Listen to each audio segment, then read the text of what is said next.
Here are your new and updated mods for Farming Simulator 25 on Wednesday, August 27th. In total, we have 34 mods, all platforms 27 new and 1 update, and PC and Mac players 5 new and also 1 update. Check those timestamps to see what you want to see first. Today's a big one. Up first, we have the John Deere 8R Series 2020 from Dince Modding. This has got between 326 and 458 horsepower with either a E-Auto Power Command Pro transmission or the Power Shift transmission. You go with that as well. All of the different wheels and tires that you would expect to see on here, which is very nice. We also have some additional equipment like an electric bonnet opener, footrest, bonnet camera, and all of those together. We also have a Starfire for holder, 3000, 3000 in RTK 6000, and the RTK 7000, RTK 7500, and we also have integrated as well. Lighting on here, you can go LED, LED number 2, and standard, which is going to be halogen setup. LED number 2 looks amazing. Displays on the inside, we have the 4600. We also have the G5 Plus, which is nice. And then you can also go with the corner style setup as well. Additional displays, you can also throw some of those in there too. I think there's going to be at the very bottom right-hand corner though. Oh no, there's another one. Look at that. That is so many displays inside. Radio as well, you can change that up. Quite a bit of interior options. We also have some more additional top lights. You can throw those all the way around. Loving that. Multifunctional joystick. Yep, that's in there as well. As we mentioned, a lot of stuff on the inside. We've also got a front fender setup, which could be added on there. Fenders on the back. We come with a narrow set. However, we can go with a standard or even wide and wide number 2, which are going to be fantastic for those wide tires. Wheel weights, these are going to be completely separate from the wheel itself. So you choose your wheel, then you choose your wheel weights. A couple exhaust options there too. Warning signs, yes or no. If you like me, keep them off, but hey, throw them on there as well. E-Auto Power, I think it looks epic. I remember seeing that at Agritechnica a couple years ago. I was like, hoo, I like it, Dad. Signature Edition, you could throw that on there as well. That's pretty cool. Seats could either be a standard or a leather set. Front mounting, we have a bunch of different weights as well as a 3-point.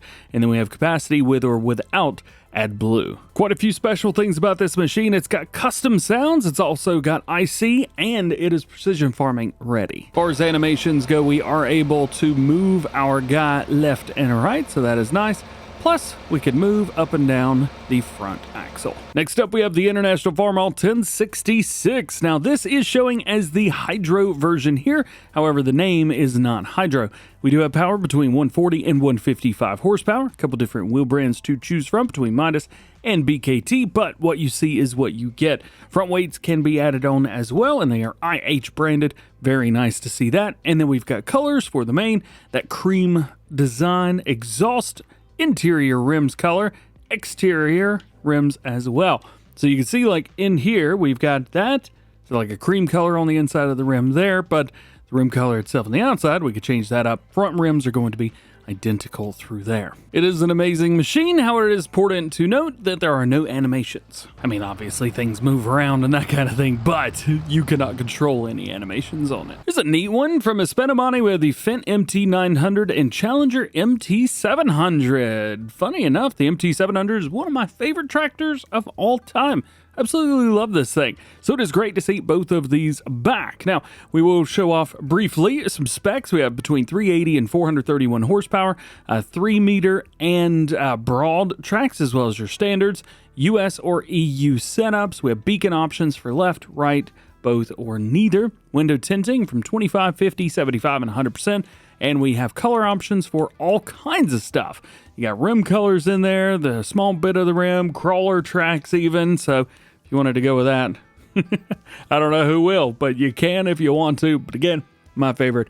Glad to see the Challenger version back. This one does have a couple animations. We can move the left and right mirrors, but that is it. It also says there's an adjustable rear view mirror.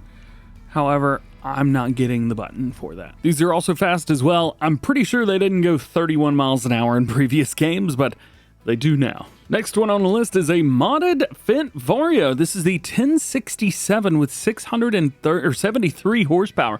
It's a big boy. No engine options for this one, by the way. So what you see is what you get. We do have a couple different wheel options that we could choose from, though, which is very nice. Looks like a lot of these are going to be Michelin, but you can go with a white wall, which kind of looks pretty cool. We'll go with a white wall setup there. Chassis color, standard or black, so it's going to take that gray, make it black. Wheel weights can be added towards the very back if you would like. You've also got front fenders, yes or no. Interior setup, gray or black. And then we've got color options for the main, roof, grille, exhaust, wheel weights, and rim colors. As far as animations go, there are none. Next up, we have the CLAAS Pack, but it may as well just be the Jaguar 900 TT pack because we've got that and then some attachments for it. As far as everything goes, we got a couple different configurations on here. We could change it up and make it black. You've also got the unstoppable version, which is my favorite, or standard. A couple different wheel brands, but those are just going to be changing up the rear tire on there. You do have a silage additive tank of yes and no, and then you could change up the pipe for a standard or long, as well as the short if you want to go with that. However, I'm not quite sure anyone will be using this machine with the short pipe version. As far as attachments, we'll just kind of go in reverse order here. We've got the configuration for the pickup, 3 meters wide at 9 miles an hour. We have the Orbis, which is going to be your standard forage harvester header. This is 9 meters at 6 miles per hour. It says it requires 840 horsepower as well. Yikes. We also have the disc trailer right here, which is going to go with the disc 500. So we do have that as well. We do have a couple different designs for this one too. Looks like those are, is those the canola ends on there? I think maybe something like that. So what makes this pack any different from what we've already got? Well, as far as the Direct Disc 500 goes, this is the base game version that we're looking at here. The new one can be folded, and well, you can fold the cutter up, which folds up towards the top. And it looks like all of the other attachments are just going to be color options. And it also looks like that is our main big difference between the base game machine and the new one as well. Here's one I know you guys are excited to see, the Roadrunner Plus. Manfred's got it back. We've got between 790 and 1800 horsepower. Jeez Louise, that's a bunch of power. We've also got 880 liters of fuel, and it goes 100 miles an hour. So it weighs 12.5 tons, which to me seems a little bit light. This is a sport truck, baby. Wheel brands, you start with a Lizard set, but we also have Trelleborg, Michelin, and Nokian, as well as BKT and Continental. And we are able to change a few of these up. So you can change them up, make a little bit of a chunky. That's one of the reasons I love those BKTs right there. You can also do an interesting off-road, the ride, or was it Multimax? Yeah, Multimax. Hubs, we could change those hubs as well. See if we can kind of put all of them in the picture here so you can see. There you go. A couple different options for those hubs there.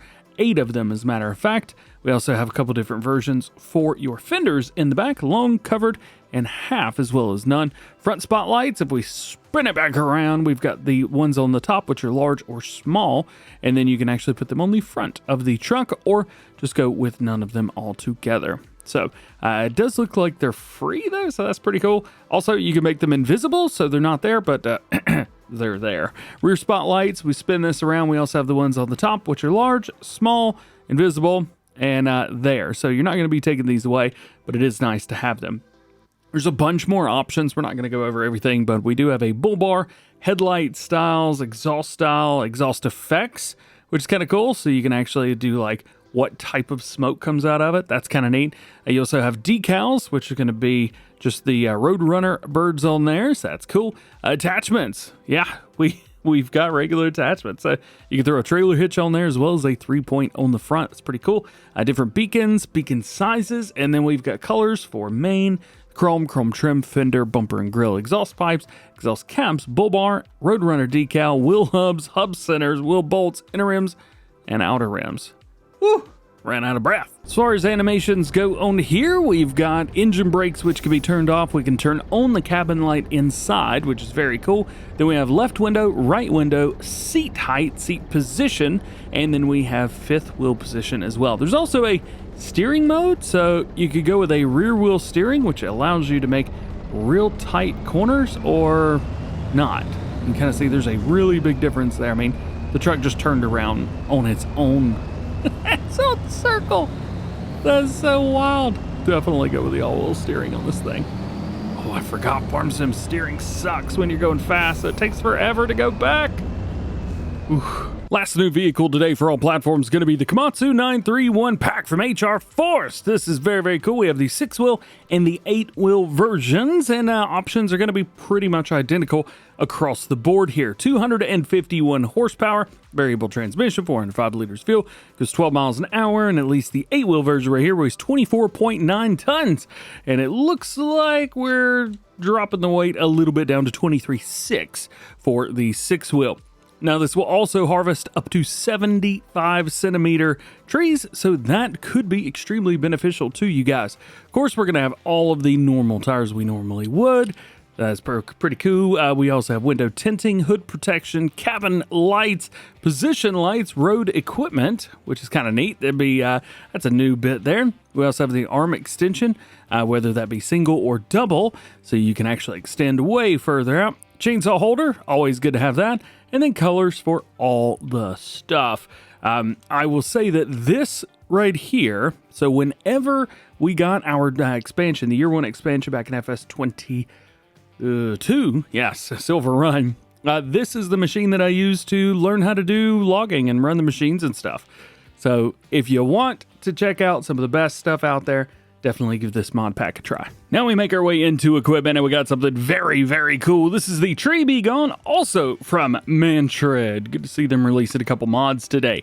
The Tree Be Gone makes trees, well, be gone. They get them out of here just like the birds. We have 2 versions. The main version hooks up via a 3-point hitch, so you can use it with a variety of different tractors. Even there's a truck that came out today. Or you go with the mini, which works with skid steer loaders and front loaders, so you can get a little extra reach on them, or go up top. Now, both of these come with 16 different styles of beacons. They all say Tree Be Gone on them. You can also select the option to remove shrubbery on the smaller version, which is nice to see. And of course, all them colors as mentioned. These are just awesome. You hook it up, you go up to a tree, you tap it, and it goes boop, gone. Tree be gone. Tree be gone. Next up, we have the FTG Moheda M151, and I believe it stands for 4-wheel drive, 4WD. Nonetheless, this is from North Mining Company. Been a while since we've talked about them, from T-Bone specifically. And here we've got or forwarder bunks, and then you've got the forwarder bunk with extension, and then hydraulic stackions, which is very, very neat. And you can throw extensions on those as well. A couple different wheel brands to choose from, which is very, very nice. Wheel setups too, so that's cool. Additional bunk, you've got the extension, yes, no. That's going to be right towards the middle, so there's where that is. Toolbox could be added, doesn't do anything, but it's there. Back plate, which could be useful to you, although I'm having a hard time figuring out where in the world the back plate is. I guess not. A couple different attachers. We can either go with number 1 and number 2. I believe number 1 will probably be a hydraulically driven system, or maybe it's got its own little generator on board. Nonetheless, we also have the winch on here as well. It's going to be either trailer or on the crane. Yes, you can throw a winch on the crane. That's pretty sweet.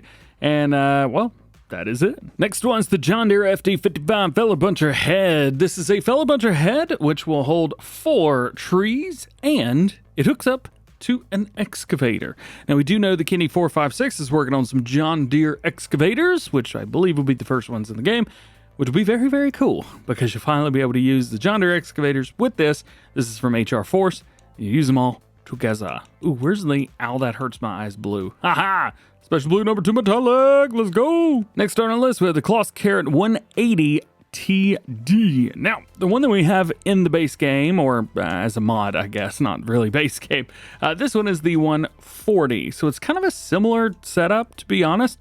Colors are a little bit different, and one of the neat things is we've got different color options. Of course, we have the extensions, which could be added. Then we kind of change it up to a more modern color. Then we've also got different stuff from Komatsu. We've got their multiple different color options to choose from, and back to CLAAS again. So that's kind of neat. Of course, different wheel brands and tires too. From FS Minor, we have their tools for big cranes, aka the crane tools. These hook up to crane tools. So, for example, Ross and Mods with their cranes, their Libra cranes, this will work great. So we got 3 pieces here. So the first one is the crane lift base. This is for vehicles and pieces of equipment, things like that, to be able to pick them up and move them on and off easily. Here we have the crane lift man basket, which is great for lifting you up, maybe doing a little branch trimming, stuff like that. That's kind of neat. And then lastly, we have the lift beam. Now this has straps on the bottom, so you're able to pick up like a bunch of bales, for example, or maybe you need to pick up a tree or something like that, logs, anything that can be lifted, this will lift. And they're really easy to connect. All you do is get your excavator and hook it up to the red hook, and you're ready to go. This is a mod that we just talked about like 2 days ago. The transport swap body from HR Force. They've had a big mod day today so far. This will sit on the back of semi-trucks. It technically hooks up via the fifth wheel, although it is not going to show like that. We do have a couple different decorations which could be added around towards the front. Beacon lights, you can add those as well, which is nice to see. I assume those are around towards the back. Yeah, there they is, just teeny tiny. And then we have either an automatic or tension belt set up for load securing. So if you go with automatic, as soon as you jump on, fold everything up, whatever's on it will get locked down. I prefer tension belts because it's just a little bit more obvious what is happening and when it is happening. Now this is cool because it is suitable for the 4-axis version of the Volvo FH16. However, it can be moved around in the control group number 2, so you can put it on different pieces. So I did want to kind of show you that just so you get an idea of exactly what is where. So it's meant to go with this truck right here. As you can see, it fits on there perfect and is good to go. And then we can, of course, move our ramps further together, unfold them, and let them come down, all that good stuff. But here is the thing. We could go into control group number 2, and now we can move this further back. We can also move it further forward if we needed to. And anything else? Yeah, we can move it up and down. So it can either be magic or clipping. So up and down, it's side to side. Love seeing all of that set up through there, which is very, very cool. Detach, reattach, and it goes back to exactly the same spot. Cool. Rounding it out, we've got a couple extra mods. Pöttinger HIT 47N. This is going to be a tedder for you guys. You can change up the wheel setups, the warning signs, and then we've got a couple color options for you. Pöttinger Top 342. This is a windrow, 3.4 meter working with. And we have the Annaburger HTS 3106. This is one of those rare unrealistic mods from HR Force. We've got up to 550,000 liters. I think maybe they did that because there's another Annaburger trailer very similar that's got a big high capacity as well, so maybe to compete with that, who knows. You do have a couple different wheel brands to choose from. Very appreciative of that one. I like a T404 attacher, where you can, or attacher, pin hitch, or the ball hitch.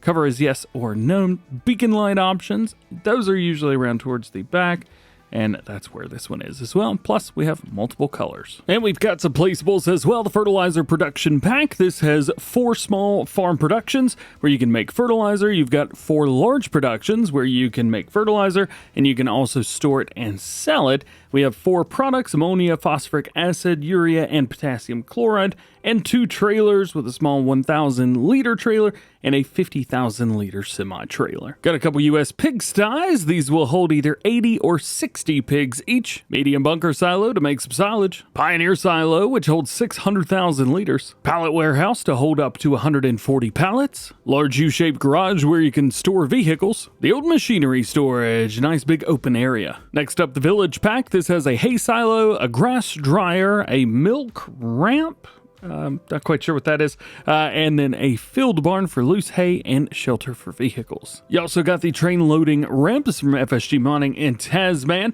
This will allow you to back up a semi-truck or trailer, something like that, and dump into a train if you don't have a silo. Got a fence pack and another fence pack. This one is the old wire mesh and pasture fences. Updates for all platforms, only the one. We've got tractor swathing version 1.1. They've added the swath dropper 1380 header, added swath separator compact and complex productions, and added the ability to sell and adjust the price of the swath with a 70% of processed value. There's also been a few minor visual adjustments. Jumping over to new ones for PC and Mac players. I don't think we need to show this one in the game. It is the PLN 635U. It is a 2.1 meter plow.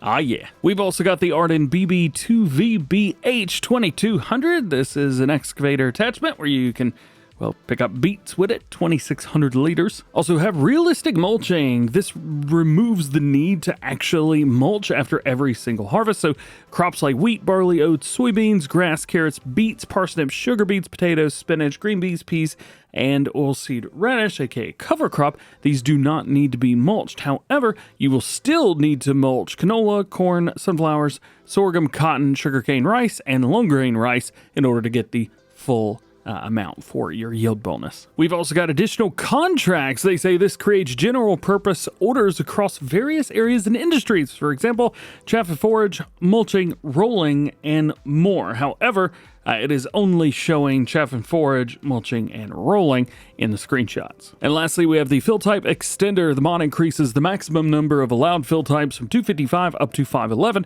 perfect for players who use a wide variety of crops, materials, and production items, ensuring smoother compatibility across large modded setups. Note, game limitations exist for a reason. Testing has shown no measurable impact to the game performance, but cannot be guaranteed. So be aware. And lastly, today we have an update to Szpakowo. This is going to be version 1001. Added the ability to feed cows with silage, increase the straw yield, fixed issues with sowing, fertilizing, liming, and harvesting, improved the bales, the corn, sowing dates, contracts, and many minor things. And there you go. That is it for today. Hope you enjoyed this one. Drop a like if you did. Get subscribed if you're new. And join the DjGoHam fam. Double check those notifications. That way you never miss videos like this one. We already released Farm Sim News talking about the fiber dash trailer, carbon fiber Valtra, and Iowa Plains update after its first round of testing. So definitely check that out if you haven't seen it already. Otherwise, have an awesome day. We'll see you in the next one.